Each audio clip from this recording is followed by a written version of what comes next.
Hai guys, jumpa lagi di YouTube channel aku. Kali ini aku ada di mana-mana. Jadi ini aku sempetin aku tutup aja deh biar agak-agak gimana gitu, agak-agak silau dikit. Buat kalian yang baru bergabung, terima kasih banget, dan yang tetap setia juga terima kasih atas dukungan kalian. Well, kali ini aku masih ada di Indonesia, ada di Bali tepatnya ya kan. Masih liburan manja yang sebentar lagi liburanku akan segera berakhir. Kali ini aku mau membahas tentang pernikahan, regulasi aturan pernikahan di Australia. Jadi kalau di video sebelumnya aku udah menceritakan bagaimana mendaftarkan pernikahan di Australia itu yang tidak terlalu pemberkasannya itu tidak terlalu banyak dokumen yang dibutuhkan, hanya butuh ID, paspor, kedua belah pihak ya, itu aja sejauh itu, sama melengkapi form atau dokumen pengajuan pernikahan gitu ya kan. Yang bikin repotnya itu adalah kita harus bikin appointment, dan kadang appointmentnya juga nggak langsung sebulan setelahnya tuh dapat tanggal, kita harus nunggu lagi. Jadi kurang lebih kayak gitu, aku aja kurang lebih tuh nunggu 2 bulan atau 3 bulanan gitu baru dapat tanggal pasti untuk melakukan upacara pernikahan kurang lebih begitu. Nah, ketika menikah di sana pun langsung pas kita booking tanggal itu kita langsung bayar. Harganya sebenarnya nggak terlalu mahal, tapi tempat yang kita gunakan itu adalah masih ruangan yang ada di kantor registrasi tersebut di Brisbane tepatnya, dan itu bisa kita gunakan selama 30 menit saja, tidak lebih dan tidak kurang boleh gitu ya kan, tapi tidak lebih dari itu. Untuk acara peresmian sendiri itu hanya memakan waktu 15 menit guys, dan sisanya itu biasanya digunakan oleh keluarga dan kerabat untuk mengabadikan semua momen yang ada gitu. Jadi bisa foto-foto gitu, dan ruangan yang kita pakai juga itu tidak diperbolehkan ya untuk membawa makanan atau minuman. Jadi pure memang untuk upacara pernikahannya saja, peresmian pernikahan. Selebihnya foto-foto udah gitu aja. Jadi nggak ada makan-makan atau minum-minum, maksudnya penyajian makanan seperti yang dilakukan di Indonesia gitu. Kalau di Indonesia kan kita nyewa gedung, kita bisa ada makan, ada musik dan segala macam gitu. Di sana juga bisa setel musik, tapi kita by request. Jadi nanti pihak kantor yang manajemen gedung yang akan memainkan musik, bukannya musisinya kita bawa ke gedung tersebut, tidak gitu guys. Kurang lebih seperti itu. Terus tanda tangan berkas-berkas. Setelah tanda tangan langsung sama pihak yang menikahkan itu didaftarkan langsung ke negara saat itu juga. Jadi sudah rapi, bersih, udah beres semua. Kita cuman tinggal bawa si dokumen yang sudah kita tanda tangani beserta tanda tangan oleh officer di kantor pengesahan, atau kalau di Indonesia kantor Dukcapil mungkin ya, kurang lebih seperti itu. Nah, biasanya setelah melakukan pernikahan seperti itu kalau mau ada acara makan-makan boleh. Setelah itu biasanya langsung invite lagi para tamu untuk makan di restoran terdekat gitu guys, atau di mana gitu.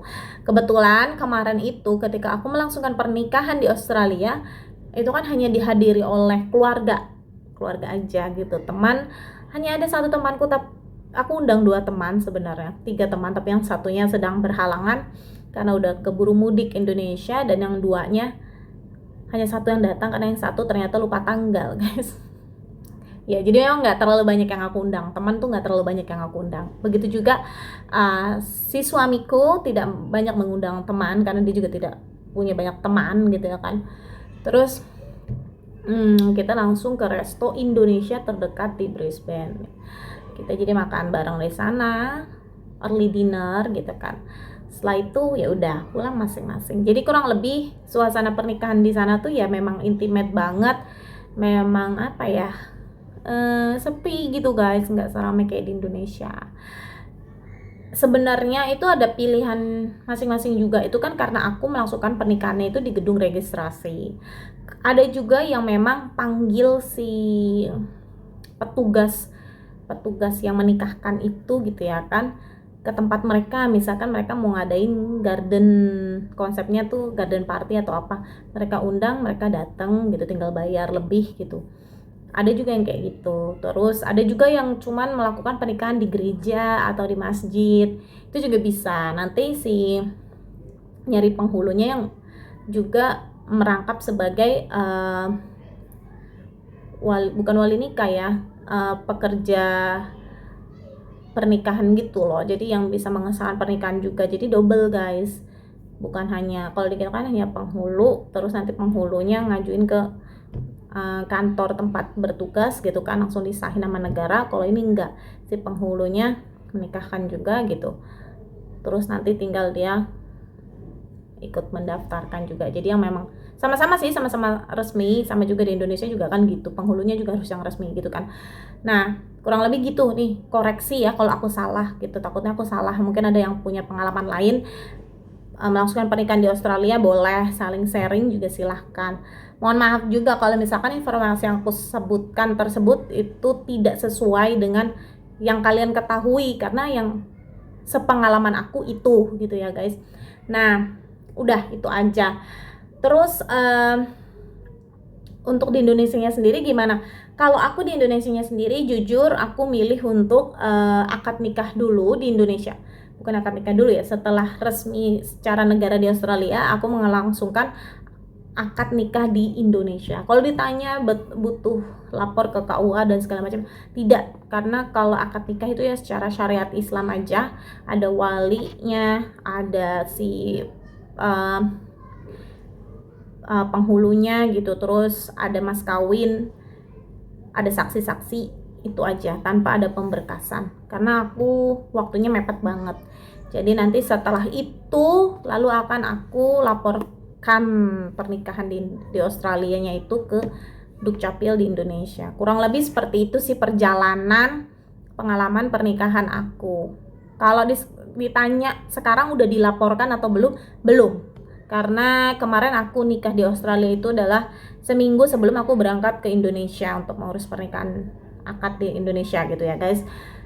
Dan sedangkan kalau aku lapor ke KBRI di Australia itu memakan waktu 5 hari kerja gitu. 5 hari kerja berarti kan itu nggak cukup guys, karena aku akan udah langsung keburu ke Indonesia. Jadi nanti setelah dari Indonesia baru akan kulaporkan ke KBRI sana, dapat surat, baru nanti surat tersebut yang akan bisa aku laporkan ke Dukcapil di Indonesia. Baru nanti negara Indonesia juga mencatat pernikahan aku gitu guys, kurang lebih ya. Repot ya, kurang lebih repot sih guys, tapi ya dijalanin aja, dinikmatin. Kalau kalian baca-baca tuh kayaknya banyak banget sih aturannya gitu, tapi kalau udah dijalanin tuh ya udah gitu, nanti juga selesai sendirinya gitu kalau dijalanin. Kurang lebih kayak gitu. Well, apalagi ya, itu aja sih kayaknya. Kalau ada yang mau ditanyakan silahkan tulis di kolom komentar, kali aja aku bisa bantu jawab gitu ya kan. Dan jangan lupa like dan subscribe-nya. Sampai jumpa di video selanjutnya guys. Dadah, bye bye.